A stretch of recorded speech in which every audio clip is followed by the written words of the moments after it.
Welcome back to another episode of Speaking Tongues. I'm here today with Meriem. Meriem is an Algerian-born, Doha-raised designer currently based in the US, coalescing cultural experiences into multidisciplinary design, exploration, and fabrication. Welcome to the show, Meriem. How are you? Hi, Elle. I'm doing very well. Very excited to be part of this. So, Thank yeah. you. Oh, I'm so excited to have you and so excited to talk with you a bit about your culture, your languages. And this is Yes. like a dream come true for me.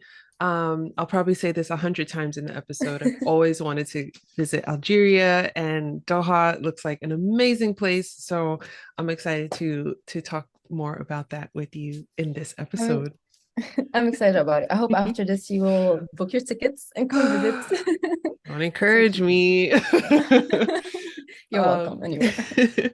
I like to start each episode with the same question, and that is, what is your first language and which languages have you learned to speak? I kind of have two mother tongues. The first one is Arabic Algerian, and the second one is French. Kind of was raised speaking both of them at the same time and learning both of them at the same time. And because my dad moved from Algeria to Qatar for his work when I was young, I was like 2 years old and a half, 3 years old. And there's like a huge population from all over the world. So that's when I got to learn English to communicate with everyone and everything. They do have like two main languages, which is Arabic and English, but it's just easier to use English and talk to everyone. Oh, Yeah. okay. Yeah. I've heard that it's very international there, and so that's really great that you had that exposure to so many different languages and different forms Yeah. of communication. Yeah, it's really, really international. It's amazing. Like I think I learned English when I was a kid. I was playing with my neighbors. Like one was Russian, the other one was Jordanian, and I had like a British American. It's like all over. So it's pretty fun. Oh, I love that. I love Yeah. that so much. So you were born in Algeria and then you moved to Doha. And tell me about how, I guess with your family or with people who did speak Arabic, like Mhm.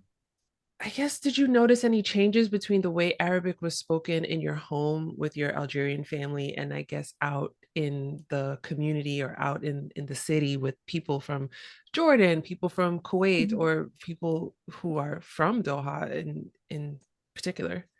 Yeah, definitely. I think one common mistake is like when people say Arabic, they all think that you all speak the same language, but it's so vast and so huge that like actually every region is very different. So I would say North African, Tunisia, Morocco, Algeria, and Libya would kind of have like the same similar wording per se.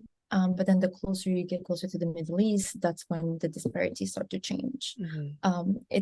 It's quite funny because even right now, like I have my best friend from Iraq, but when I talk to her or to her parents in Arabic, we sometimes don't understand each other. For me, it's like complete foreign because the dialect Wow. is so different, the Yeah. vocabulary is so different.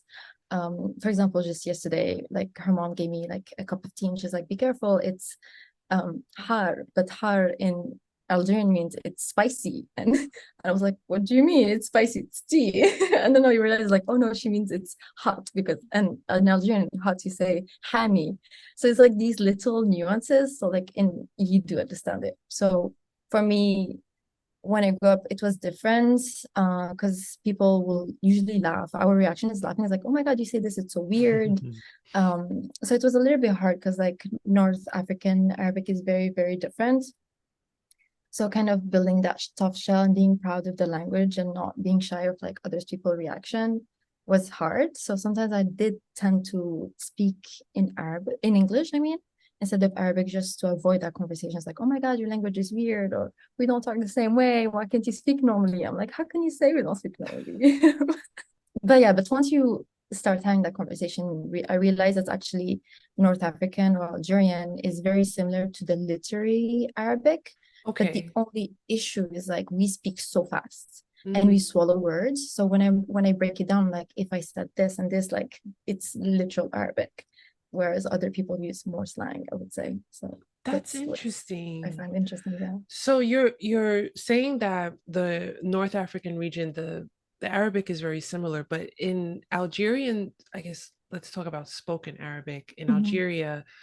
Are there things that influence the language spoken in Algeria that maybe is different from Morocco or from Libya? Like, can you, as an Algerian Arabic Mhm. speaker, can you hear someone who's from a neighboring country and know that, oh, this person is Tunisian, this person is Moroccan? Like, what are those differences like? Definitely, I do hear them. For example, I would say Libyan is a little bit similar to, I would say, Sudanese or Egyptian tonalities.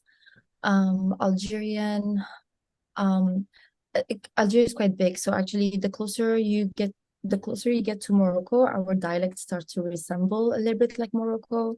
For example, I'll be using a lot of vegetables as an example. Okay, we love Um, vegetables. yeah. For example, a carrot in Morocco, they say khizu. But in Algeria, we say karota. Yeah, so it's very different.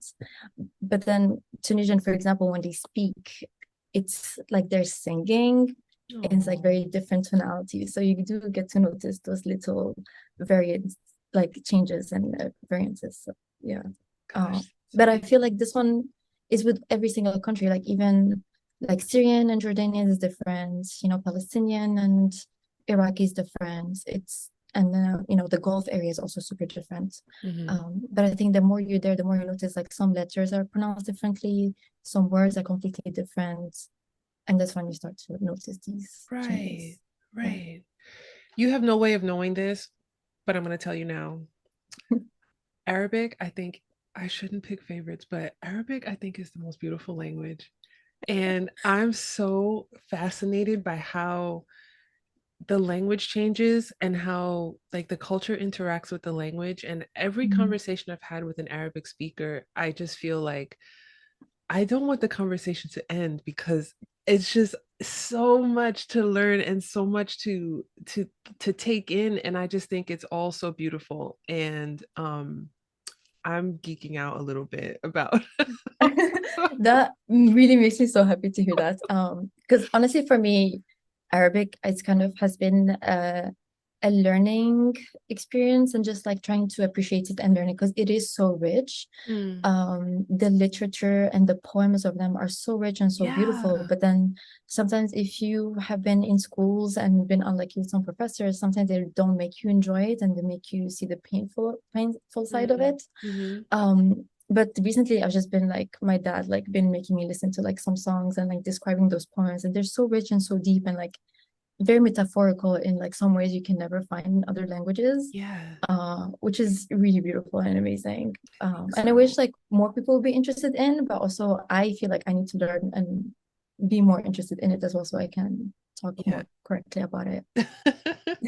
I think you used the right word. It's very rich. It's very Yeah. rich. And Yeah. I would just love more people to, to see that and to, Mm. be able to experience it. I have yet to visit like an Arabic speaking country, and I am very, very, Really? very far behind, but I cannot wait. I cannot wait to go. Like, tell me about the connection between the French language and Arabic Mm. spoken in Algeria. I know that there has been colonialization, so Yes. the French language and culture have had some influence, I imagine. But I'd love Yeah, to know how these languages intersect and how they're used separately or interchangeably with one another. definitely. I think the first important factor to share is that Algeria has been like colonized by French for like a century and a half. So at some point, Algeria was a French department. Um, so when my dad was actually born, he was born in French Algeria. And when my mom was born, she was born in independent Algeria. So my dad's education was completely different from my mom's. Wow. Yeah. So my dad, he was like French education system. He was allowed only 1 hour of Arabic a week. Oh no. So it was like French, like, he was living with the colonizers and yeah, it was so funny like seeing his class pictures. There was only one French guy and all of them were, native That's Algerians. wild. Oh my Yeah. goodness. But my mom, when she was born, in 58, her all the education system was in Arabic. They did have French, but like it wasn't like the French curriculum 100%. So with my family, when I grew up speaking, we kind of grew up speaking both languages, which is weird because like if I pick up the phone, I'm like, "Allo, salut," and then I start speaking in Algerian, and then I add a couple of words in Arabic, and just like whichever the first word comes to my mind, I use it, Okay. which which is not very original or like yeah, I don't know, it's disorganized, but usually sometimes some words make more sense to say them in French and others say you say them in Arabic because it's just how it is. But there are other families that are less French speaking, has less French speaking tendencies, um, where they're more Arabic and everything. It's happening more and more often. And also the government right now is trying to kind of break ties with the French curriculum, which in a way I am happy of it because like all Algerians when they want to like immigrate they go to France immediately because that's the only Mm, language that they have. okay. But now the government is trying to bring like incorporate English more, and it will open up more opportunities and like more the world would be literally their oyster. Yeah. um so it's pretty interesting. Like also when you go in the streets in Algeria, like some people will say some French words, but it just became a habit. For example, the money, um, it's technically we call it dinar, but we count it as we count the cents of the dinar. So it's like let's say 1 dinar is 1,000. So for example, if they want like 10 dinars, they will say 10,000, but which means like 10,000. But Huh. it's someone that speaks completely Arabic, but it's just we're so used to be like 10,000, 20,000. So you just use money in French, So or like sometimes what if it's 80? 80,000, or sometimes they will say some words like they will like 10,000, which is the same thing, but some words or some letters are easier to be said in French. Hmm. So You yeah. see where I'm going with this because I really wanted Yes. to know, is the number 80 easier in Arabic to say than it is in French? Um, it is because in Arabic is 80,000, like 80,000, 80, and 8 is 8. So 80 is like 80. Whereas Okay. in French, it's like 80. Oh, I know. Oh, I know. 420s. Like, why do I have to do so much math? It's so funny because for me, I never realized that it said 420, like until I met some English speaking friends that started to learn French. They're like, oh my God, like 80, you say like 420. So I'm like, what do you mean? No, it's 80. For me, it was one word. Hmm. Until like someone broke it down. I was like, oh, yes, this is literally how we say it. So lucky. You're so lucky that your introduction was not through I agree. 20, I 40, agree. 60, 80. And then 90 is the only thing that's worse because it's 420s and 10. And like, Yes. why? In the time that you've spent in Algeria, do you notice how the language changes around the country? Like if you're talking to someone who's from the capital or from a big Mhm. city, does that Mhm. change as you move north to south or east to west? I know you mentioned a little bit about how when the borders of Algeria, Mhm. sometimes they share their like dialects with the neighboring Mhm. countries, but how about big city to small city or rural to urban? Like how have you noticed the language changing? It actually changes a lot, which is insane. But it's not just it's just even like two cities are like 20 miles away from each other. Sometimes they can pronounce a vegetable completely different. The dialect of the capital has a very distinct tonality to it. And then let's say so a little bit of background history. So my dad is from Algiers, like Tipaza to be exact, and my mom she's from Nadroma, which is next to Oran. So they're both northern coastal cities, but Mm. one is in the center, and my mom is like closer to the west. So growing up with both of these places, I kind of grew up talking both dialects without knowing I'm talking with both dialects. But the accent is very different. Mm. So for example, if I go to Algiers and okay, let's say Algiers is capital, to say yes, they say eh. But in Wahran, to say yes, we say wah. It's just I don't know how it came. So sometimes when I'm in Algiers, I was like, please make sure to not say wah and say eh, because if I say wah, they will know instantly I'm from that city. Mm. Yeah, and then they're like, oh, so you're not from here, you're visiting, and they have a slang calling, like for example, people that live in Wahran, they call them Hueri or Hueria, because I think in that area, most of the people at some point they used to name their kids Hueri for male and Hmm. Hueria for woman, Hmm. and it's just kind of like, I don't know. So when you walk, it's like, oh my God, look at this Hueri, or like, look at this Hueri, and it's kind of them telling us like, we know you're from this city. But is it said in like good fun or is it like a real like is it an insult? No, it's good fun, but it's just yeah, we just love to tease, and you just like also love to like being like, I know where you are from. Like it's just kind of sometimes they just use it to flirt as well. It's just like doesn't make sense, but or it's always good fun. There's like no animosity in any way. Oh, okay, good. Yeah, no, there isn't.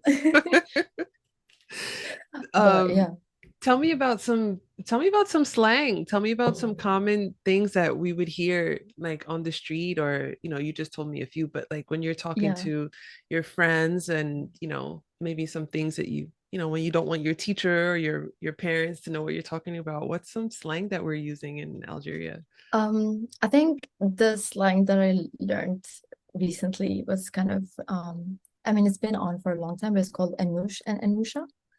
And it's basically someone treating someone like too posh and like too, um picky or something. They're like, oh my God, you're being such an Anusha. Anusha is for female and Anoush Hmm. is for male. Okay. Um, so it's like them being like all of that. Also, we have a saying where we say in the public transportations, it's actually we say it in French, but grammatically it's technically wrong and you will never hear it in French, but it's very Algerian, which in French, so how we say it is avancer l'arrière, which means go forward to the back. Hmm. Which means that when you enter in the bus or something, they're like avance l'arrière, so you have to like keep going, moving forward to the back. So there's like a very typical Algerian slang. That's also very useful in New York City, wouldn't you say? Yeah, it is. It really is. But it's so funny because like there was one guy on TikTok, an Algerian who was traveling in France, and he saw like this word written in like on the bus, and he's like, "Oh my God, look, they're written avancez l'arrière." We're right. Like you say it's not French, but it is French. They used it. Like the Algerian slang is getting there. So it's pretty funny. It's pretty Mhm. good. As Algeria is formerly a department of France and Mhm. um, you know, they are and I love that you pointed that out, just how the difference in your parents and like the education system, how Mhm. your dad's was in French and your mom's was in Arabic.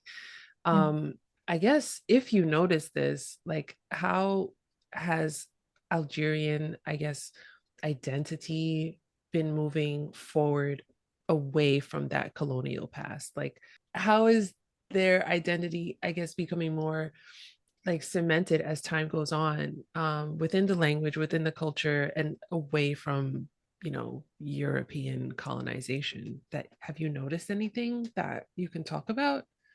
Um, I what I would say is like I definitely wish that there is like more separation or more like efforts to kind of divide yourself from the colony, but there's still this ideal of like, getting a better education is like doing it in French and like Mm, going to France for like a better future. Um, Sounding more higher educated is like French related. Um, which is it's a little bit sad, but I think it's very much implemented in the culture in there. And also, for example, the education system in the government is not doing really well. It hasn't been doing really well. It's always like a disaster. Like right now, for example, um, primary till high school, all of it, like the main language is in Arabic, and they start learning French in the third year. But then all of a sudden they get the baccalaureate in Arabic, and then when they go to university, it's all in French. Like there's no Arabic in there, which is insane. Like I have my cousin that yeah. teaches there, and she's like, the first year the students like write phonetically because French grammar is so complicated, and it's just like it kind of the government's trying to break these things and like make these like unorganized sequencing just to like keep them, busy and messing up also people's education is kind Mm. of heartbreaking. And just recently when I was there, a month ago, the government was like, oh, next year, starting from next year, university now is all going to be an English program. And I'm like, what the hell? Like professors, some of them don't know English. Some of them, like all the Yeah. classes and their lectures are in French. Like, and now you're asking them to do all in English. But it does make sense. I mean, it's good that they're doing that break because Macron, the president of France, he kind of insulted Algeria by saying that like we are nothing without them. So What? Algeria, yes, yes, he is. Boo. So it's been like a very like Algeria government is responding very aggressively toward that Mm, because it's mhm. still insane how they're trying to show their supremacy and like keep their colonialist mind on us. But to implement that, like I am all for it, like let's change it and have it English, but give at least a 3 year, time period to, train more educators to speak English, give time to the educators to prepare their program in English, or like not like overnight changing it. But that's what sadly they're doing, and it's been a bit frustrating as well. Yeah. And also, What do they like expect in people to do? Like, to adapt and keep is also keeping them busy with that so they don't see like the government is going through doing whatever they want mm, somehow. But also like in I mean it's true, like in high school there are a lot of private high schools where they follow the French curriculum, and right now the government completely like canceled it out. They're like, we're gonna bring inspectors that will come and check, and if you're teaching the French curriculum and not the Algerian curriculum, we will shut the school down. Um, it's a bit intense, but it is. I do understand the reaction is good, but at the same time, I was like, you need to prepare it. But at the same time, the government was never happy with like private schools teaching French curriculum, so it mhm. was kind of like frowned upon and not really implemented to stop Yeah. that. So it's it's a bit of a messy situation. Yeah. By any chance, do you know what will happen with students who are, I guess, on their way to graduating with this degree in French, or students who have recently received their degree in French and now they're switching to an English system? Will their hard work still be valid or not? Do you know? If you don't, it's okay. But That's a good point. I mean, for the ones that are for the one that just graduated and everything, I think it's just going to be a situation with the companies. With the companies are still like a lot of international companies are very French based, and there's a lot of like French speaking, so it's gonna keep going. But the ones that are still continuing their curriculum, they definitely will overnight start doing it in English for sure.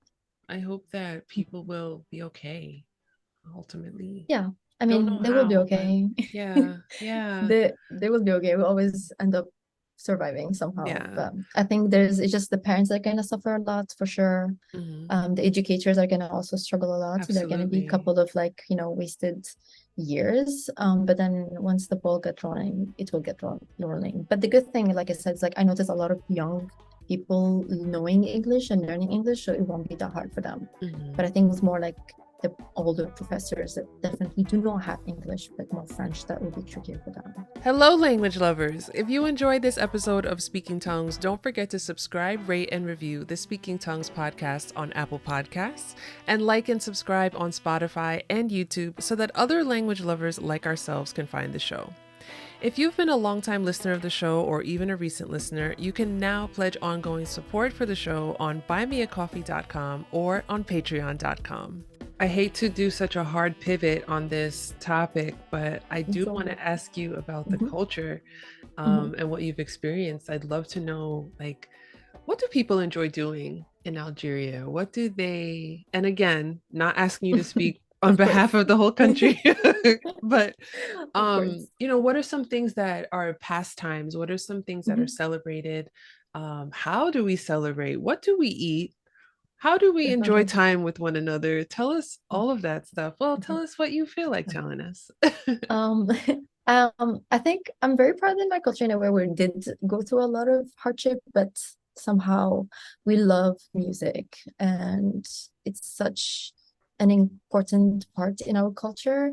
Every time when you have family gatherings, we always end up like singing, and also our music culture is so rich. Like every city, how like every city have its own dialect. Every city kind of have our own music style as Wow. well. For example, Algiers, we have what we call shabi, which is like the popular music, and it's um, kind of started before and after the like independence and revolution, where it's like poets kind of writing um everyday life, and like in a very in Algerian slang as well, but like in a very classical, beautiful, we call it Andalus style-ish, but like more popular style. Hmm. We have Al-Hanqa, like a lot of like really famous pillars or artists in that. The Andalus that I was saying also is like a very kind of oriental traditional music with like big um like poems. They're like they always have kind of like a long beginning that's kind of like telling you what the situation is and like a moral, and then the whole song that starts Oh, is like a wow. whole melody poem, is like, which are like what the parents usually like, and that's what my family usually sing during this moment. And then in Wahran, it's kind of like more the how do I say it? We call it Rai, which is a little bit more popular, I think. It became popular a little bit in America with like Sheb Khaled. So he is the Oh, king of Rai. yeah. Yes, Yes, he yes. is.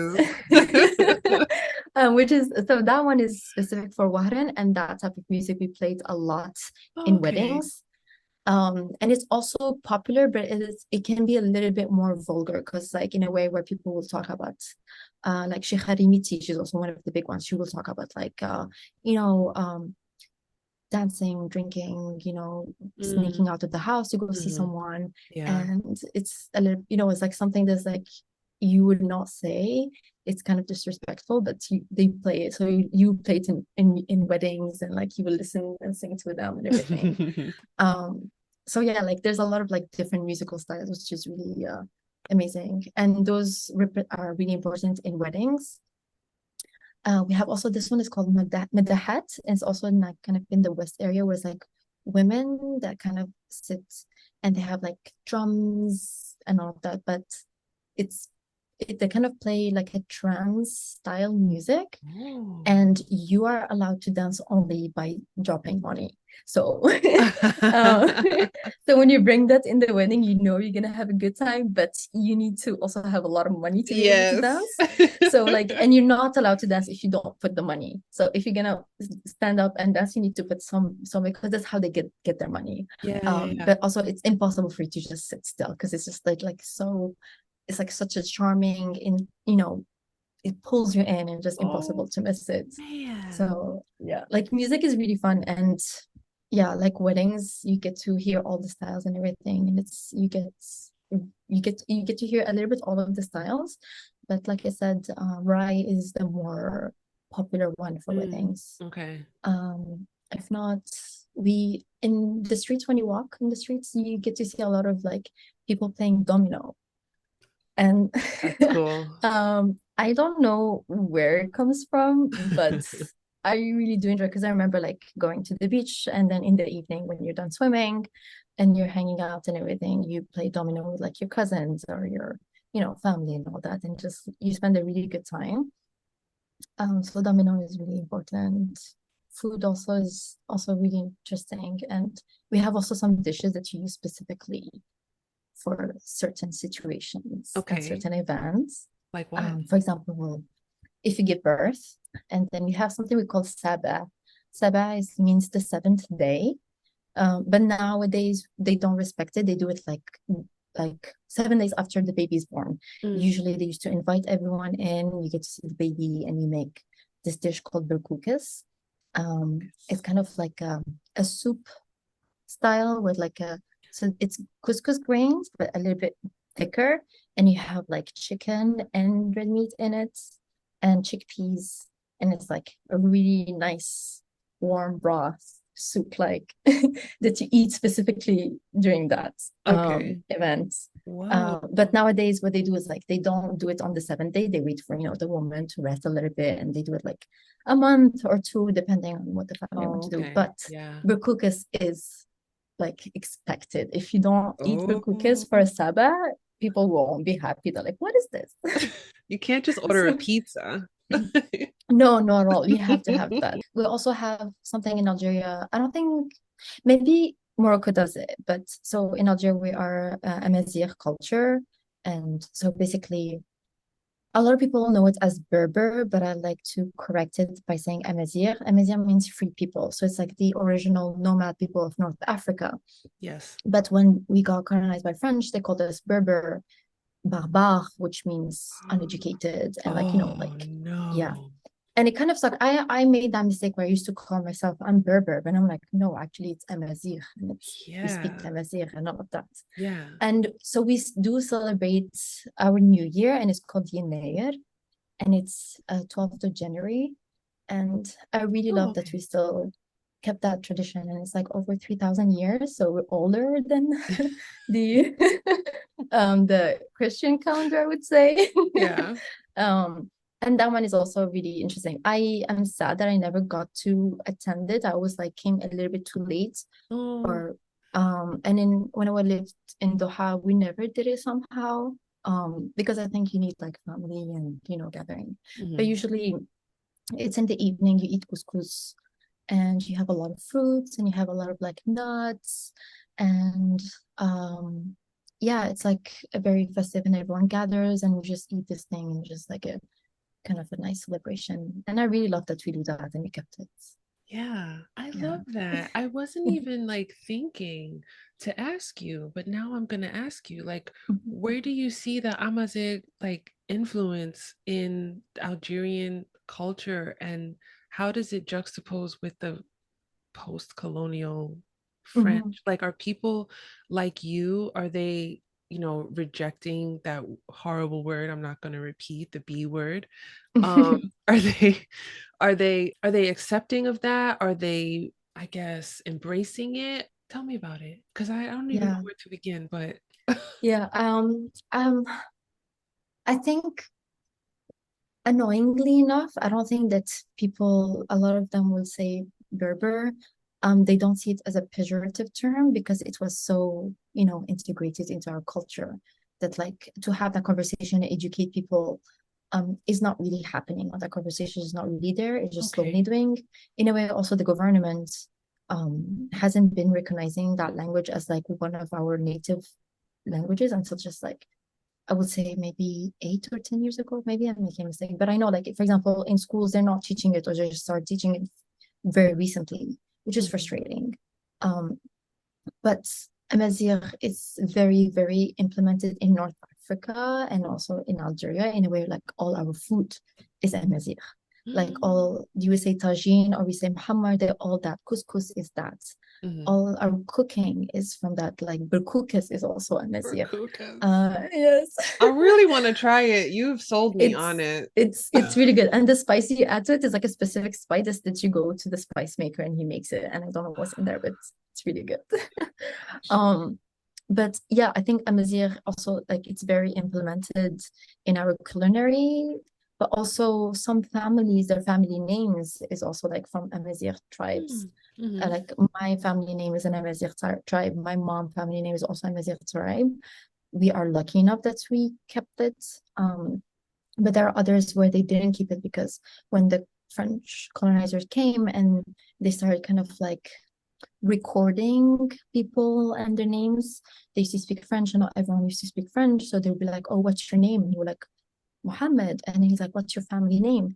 And the guy wouldn't understand and he would like give his profession. He's like, oh, I'm a butcher. So his Mm. family name would be like Mohammed the butcher. So some family names like the Bah, So now I know some people with their family name is not the original one because when the French colonizer came, they changed it because there was like a loss in translation moment Mm. in there. Oh no. But also like there's a lot of our dialects. So what's unique about Algerian is like our dialect has a lot of we do have Arabic in it a lot. but we do have a lot of Amazigh word in it, and we do have a lot of like also some like Spanish words in it. So yeah, so when you start like looking at the origin of some words, like, oh, this is actually Amazigh, or this is. How interesting. I was not even familiar with Amazigh culture or the Tamazigh, like the language. Mhm, And mhm, I was like scrolling, I must have been on Instagram one day and I saw these like letters and I mhm. was like, what is this? I need to know what Yeah. this is. And it took me a long time because I couldn't describe it, but I remember seeing like that. I remember seeing the alphabet and Mhm. like the written language, and it's gorgeous. Yeah. Yeah, it's very, I feel not alien-esque, but it's very like this the shapes and everything, they're very geometrical, but also like very circular. And Hmm. also the Amazigh jewelry, there's a lot of it in silver and it's also really beautiful. I don't know if you had the chance to look at them. No. It's absolutely stunning. Like a lot of it is like in silver. And then they Oh, add also ebony wood to it, or like a lot of like signs and symbols, and it's very simple but very beautiful. yeah. For me, I'm trying to learn it and learn the sound of it and like how to write it and how to read it. Hmm. Um, the things like Morocco has also the things like North Africa, we're all Amazigh, so Yeah. that we also have all the same dialect and not that like also the same fonts and typeface and all that, which is pretty impressive. But also what comes with it is the tattoos as well.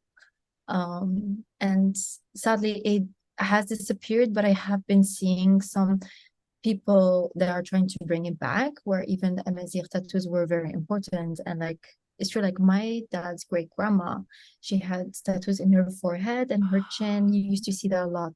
And then there were kind of symbols similar to the writing, but a little bit closer looking to the jewelry that was telling you about. Yeah. And actually, I was reading something really interesting where right now we see tattoo as, very negative and, Yeah. very uneducated. And it all came from the colonizer because and they say religion because you're not supposed to hinder your body. But, well, when I was, and my dad, I was telling him, he's like, oh, my grandma did it. He's like, yeah, they were uneducated. But that's has been passed on by the colonizers. But when you read about it, it wasn't uneducated. It just was our culture. um People used to use it to kind of like represent, it's like, I'm from this tribe, also the pattern of the clothing, so when you walk, they know that this person is from this tribe, this person is from this tribe. And also to know if this woman is married, or this woman, just like became I put it in brackets, it's like became a woman, so it's like Yeah. past her Yeah. teens and her, Hmm. or like sometimes they used to also put some tattoos in some locations, like if you want this part of your body to heal, or if you want to get pregnant, or they used to like locate them in certain strategic points and like do those. So it Hmm. was part of like a culture and a craft and a history. And it was a mark of pride as well. Sometimes, Yeah. like there's a lot of symbols and each symbol represents something. So creating that pattern and what Mm. represents you is really important. I think it's beautiful and it's not uneducated. Of course. And a lot of people saying that, and now a lot of older generation that do have it are ashamed of it. It makes me sad because No. they shouldn't be ashamed of it, and Yeah. it's our culture, and we should be sad and ashamed that we're losing that. I know. Yeah. I think like as you're talking, I'm thinking about other indigenous populations around the world and how Mhm. they use tattoo as a part of, ritual or ceremony or a part of Mhm. identification and belonging. And then some people just decided to come and tell them they're sinners, they're going to hell, that's ugly, they're Mhm. uneducated. Like we lost so much, like as people of color, as indigenous people, like for what? And it just Exactly. makes me so, it just breaks my heart. It absolutely breaks my heart. And I had no idea that I'm learning. I'm learning. You're teaching me so much, Oh my Meriem. God, I'm so happy too. But I'm learning, and I hope people listening to this are learning Mhm. too. It's like, wow, I hope that we all have an opportunity everywhere Mhm. around the world to reconnect with what was taken from us.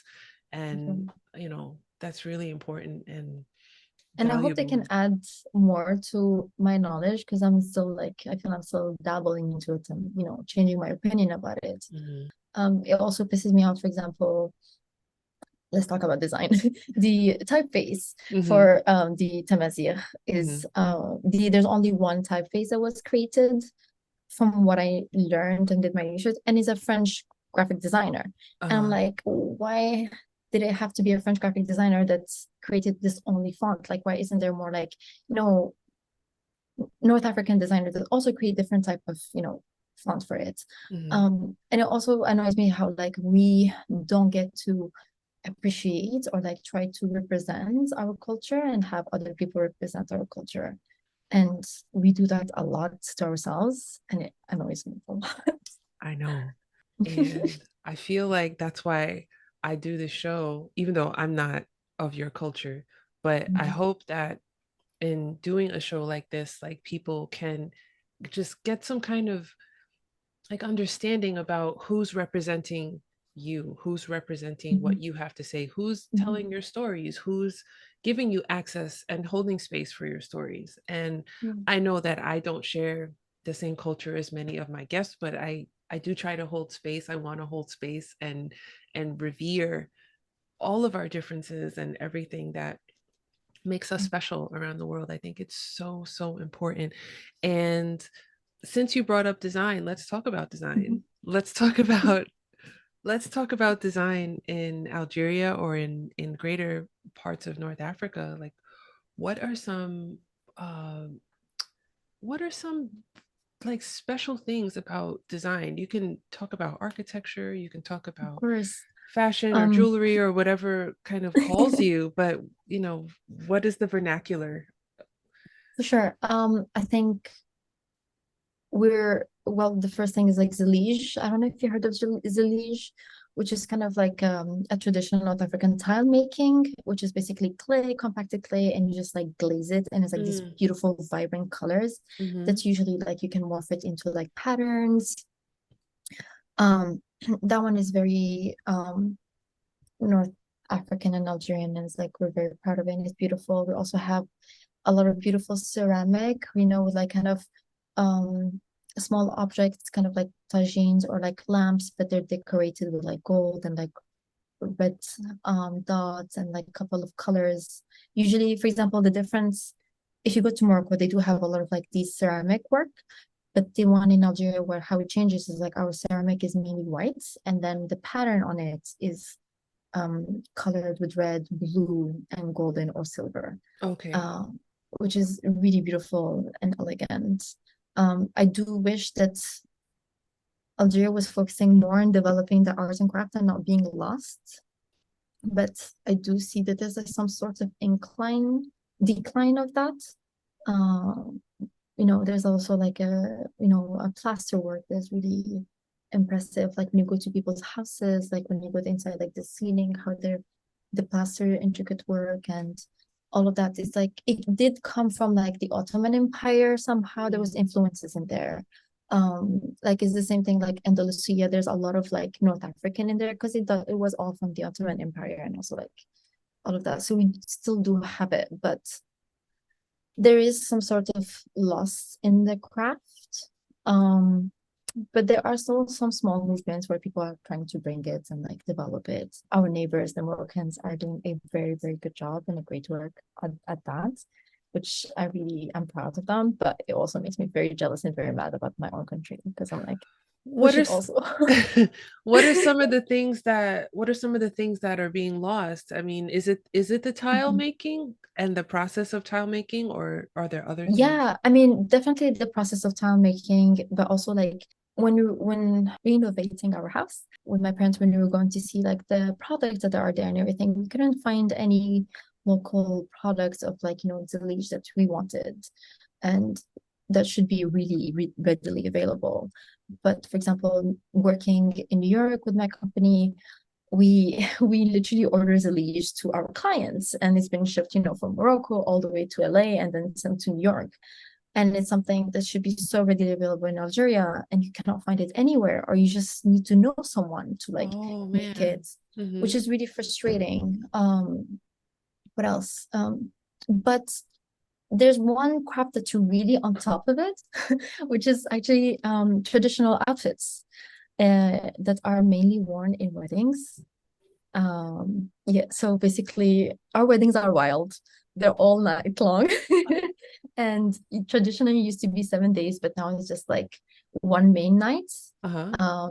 And the bride changes her outfits at least 7 times, which is a Wow. lot. What? Yes. Oh my goodness. Yeah.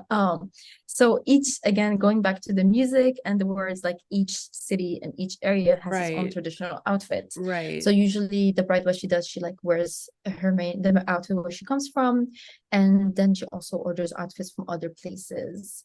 And those crafts are, it's really trendy, and the design evolves all the time. It's always like the craft is really strong, and there's a lot of like designers and fashion designers that like, develop that craft. Hmm. Um, so every summer when I go, I see a new design of like, we have Karakou, which is, I really love Karakou, and Karakou is like from Algiers.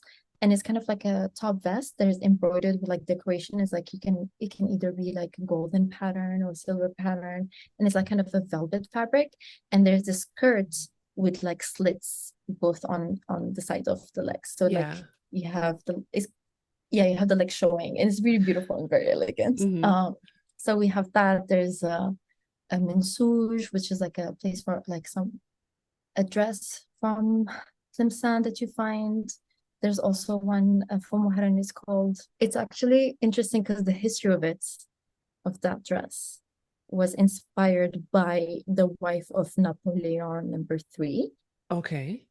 She came over to Wahran and she was wearing that dress, and now it became in Wahran you see it often. It's called blusa, which is kind of like the top part of the bustier is Yes. ornamented, and then it's Hmm. kind of like tight into your abdomen, and then it's kind of like a loose fabric at the bottom. Okay. So that one, when she came with that type of dress, it became so trendy that they kind of adapted to it, and it became very typical of Wahran outfit, blusa.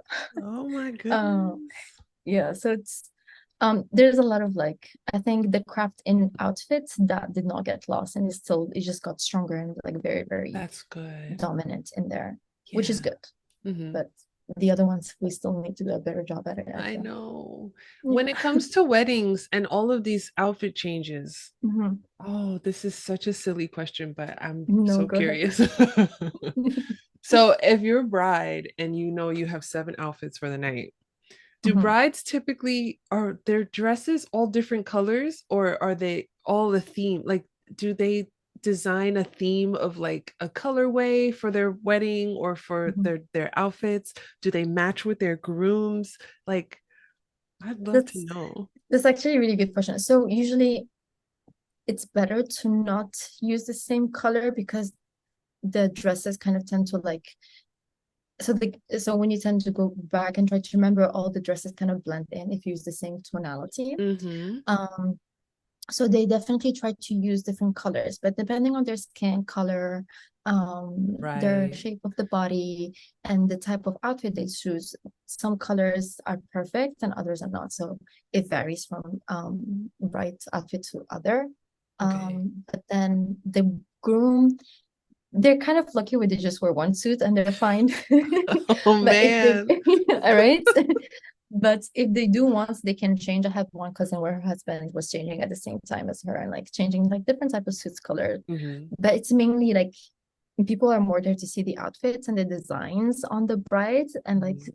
steal some inspiration or be impressed, Okay. then pay attention to the men. But it Yeah. is really exhausting. So imagine the whole night you just like get dressed, and then you have barely like 45 minutes in there, and then like you go again and you change and you go back out, and yeah, Wow. it's I a lot. love a colorful wedding. That sounds so much better than being like here in just one white dress.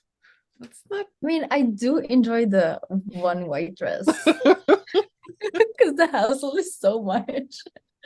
Also, I feel like you get to appreciate your white dress so much longer than, because France, True. I think you Yeah. just wear it at the end of the night and you leave with it. Mm-hmm. Whereas in your culture, I would say like the white dress, you get to wear the whole night, and it's like worth the money you spend on it. somehow. That's true. So you are a designer and you are a global citizen. You've lived Mhm, in different parts of the world. You speak different languages and you're a designer. mhm. How has your life's path, how has that influenced your path as a designer? How does it influence the way you design or the way that you view design or you interact with design? That's a really good question. I think the fact that I didn't grow up in Algeria and I grew up in Qatar, um, helped me be a better designer in a way. Like I feel as a designer to be successful, you should always be in a place where you're not comfortable and it's a new place, because that's when you start to pay attention and be curious about and learn. Mm, And because once you're in a space of comfort, you can't do good design. I think that's one of the reasons after I graduated from undergrad in here in Doha, and I started working and I knew exactly what the clients wanted and I was creating exactly the same thing that they wanted. I was like, this is not good. I need to leave because I'm too comfortable. And mhm. and I feel like also growing up in this type of like unique situation, it helped me to be curious and just be so in tune with just learning about everything and just yeah, it's just like the more you learn, the more interesting the world becomes and the less you want to be attached in one place and you just want to keep moving. And Yeah. what's also super fascinating is like I realize that there's so much connection with countries that are so far away from each other than Mm, when you're so close to each other, which is really weird. And like I never expected to find like commonalities with like mm. uh, a country that's like so far away from where I was, you know. For example, I do have a friend from Honduras and another one, she's Malaysian. But when we were cooking together, we realized that like the food are very similar. Mm. There's a lot of connections, and I'm like literally two different continents, and they're like a lot of same spices and like same style of cuisines. But the names are different. That's what I didn't expect to see that. Yeah. Also in Algeria we have shakshuka, but then there's one Eastern European country that also have shakshuka, and I'm like, what? I thought this is only North Africa that they have that. So it's also I'm like, how did that happen? Like also we have baklava, and then baklava, like you know, Turkey have baklava. Also we have zlabia, and it's a dessert that's so famous in India. And I never thought that it, like we had the same. It's exactly done the same way. It's the same look, and they call it zalabi, and we call it zlabia. In architecture and interior design, there's like this famous architect designer called Le Corbusier, and I'm pretty sure you heard of French, and he created a lot of like I mean, in that phase of the like in the era that he was in, he created a lot of like important designs. Right. But I learned recently that he actually got inspired by a city in Algeria by it, kind of stole those ideas and then claimed them his. How And I dare think it's he? from Gherdaya. And I was like, when I learned it, I was like, oh my God, this is insane. Like he is so acclaimed and he's so popular, everyone is inspired, but I'm like he literally came to another country, Mm, got inspired, and then called those ideas his, didn't even give any credits to mm-mm. anything like that. But are we surprised? No, we shouldn't. But it's shocking how we still keep getting surprises like this. Yeah. Have you seen the city or the works that he was inspired by? And have you been able to point them out and know where he took his inspiration from?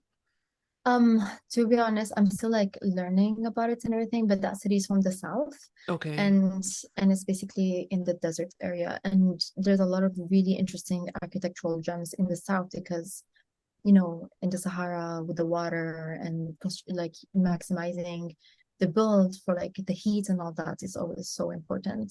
So, when I looked at information about Ardaya, like seeing it in picture is not as powerful as going there in person. So I Mhm. definitely do want to go there. And my hope is like next time I go to Algeria is like have a chance to go there and see about it and like kind of note those differences. I read about them, but seeing them in person is more important. Yeah, Um, I think so. yeah.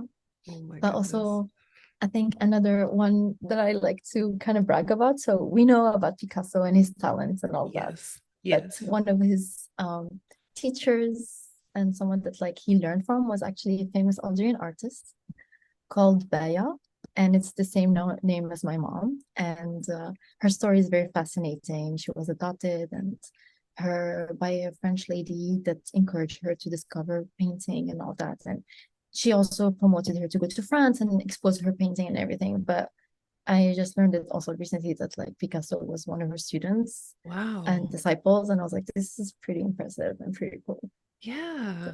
yeah, My goodness. yeah. So yeah, Algeria, yeah. influencing us all.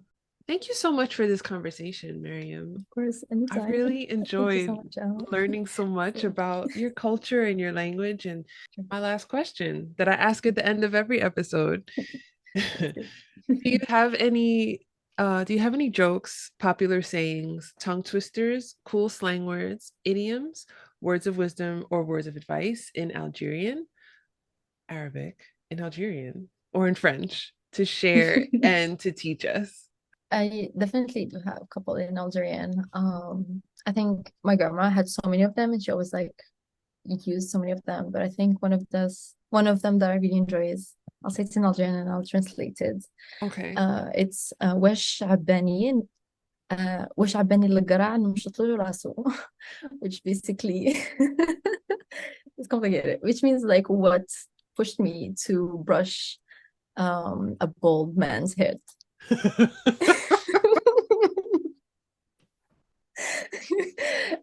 So yeah, so basically it's like you putting yourself in a situation that you shouldn't have done that, and you're like, what the hell did I do that?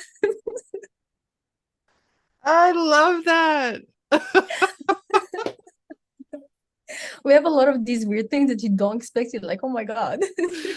Oh, that's hilarious. Wesh habani means what pushed me. Wesh, wesh, habeni. Yes. It means what pushed me.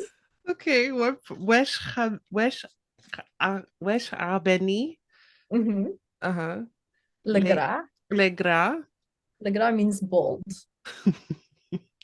Okay. Namshatlu, to brush. Num shutlu. Mhm. Mm-hmm. Namshatlu, rasu means his head. Raso. Yes. It's like what pushed me to brush a bald man's head.